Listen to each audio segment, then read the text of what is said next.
We have the Beaver here from Tenable Knives. It looks like we have a 2-for-1.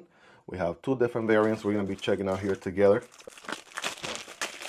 The Beaver is a Kingdom design. It is a black wash Nitro V steel with a gray and black G10 handle.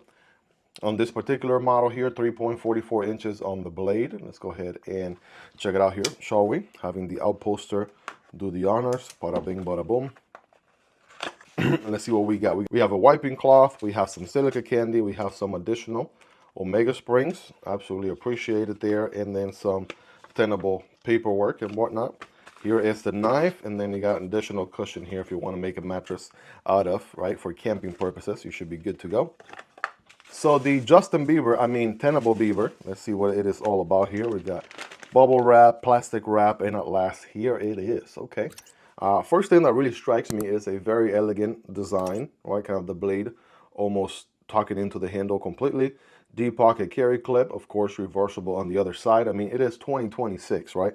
If it's a crossbar lock or a button liner lock, just make that pocket clip reversible. I mean, it's not rocket science, right? It's just a recipe for a successful knife design at this point, not leaving lefties in the dark. We got liners here, exposed steel liners as you would expect.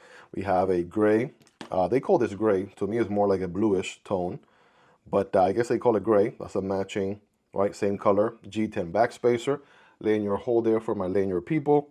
And then other than that, thumb studs for deployment. No front flipper, no back flipper. So let's go ahead and send it here. Whoa, bam, right? There it is. That is the blade on the Beaver. Let's go ahead and wipe it a little bit. It's coming pretty oil here from the factory. Kind of like a black wash to the blade with a flat grind. Looking pretty good. A little bit of a drop point warning, but with some belly. I dig it. All right, what do you guys think about it? Let me set it down for a second. Pretty elegant knife, to say the least. Definitely got the looks. One of the less kind of quirky, wild designs I've seen. This one's pretty tame, right? Looks pretty good, in my opinion.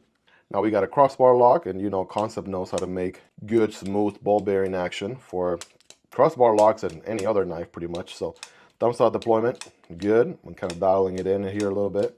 Reverse flick, I'm using the meat of the middle finger. Bam. Can I use the nail? The answer is yes. One more time for science. Bam, there it is.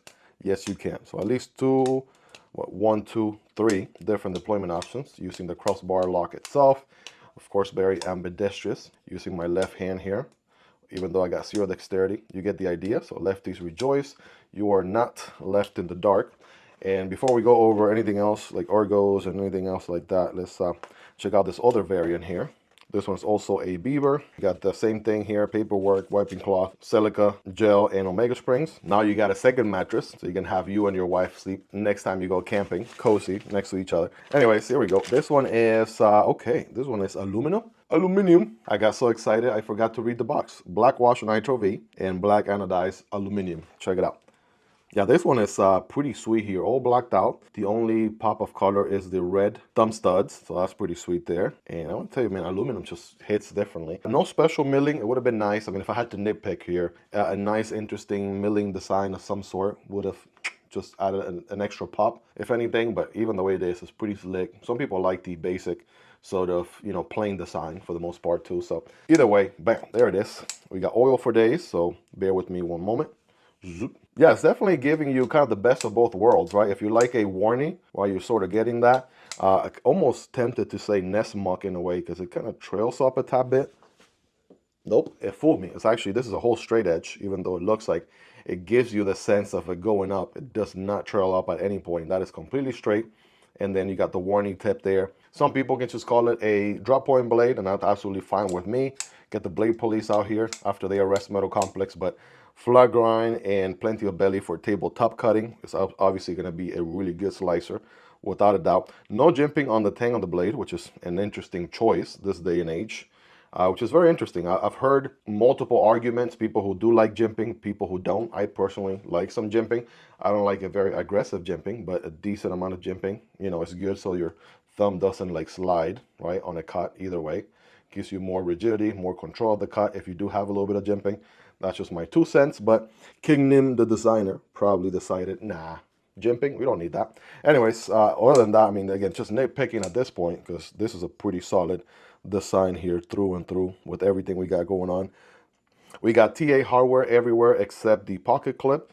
And again, deep carry, reversible, like we said earlier, full 4-finger purchase, right? I'm able to get full purchase here with my average size hands. If you have bigger hands, right, you should be good to go. Not a dedicated finger choil per se, but you do have this flat area, right? As long as you're conscious about what the heck you're doing, you should be good. And that way you can get more control of the cut. You can accommodate a bigger hand, right? If you have big old bear paws, you should be good to go. Definitely can accommodate bigger hands than mine. That's not a surprise, but here we go. Let's just do a quick side-by-side here. Bada bing, bada boom. I know some of you guys are probably wondering, so might as well get a good read here. About 8 inches overall length, just under 3.5 for the blade, with a little bit under 3.5 for the cutting path. Again, the box says 3.44 inches. And as far as the handle goes, we got about just a hair over 4.5, like 4.55 if anything.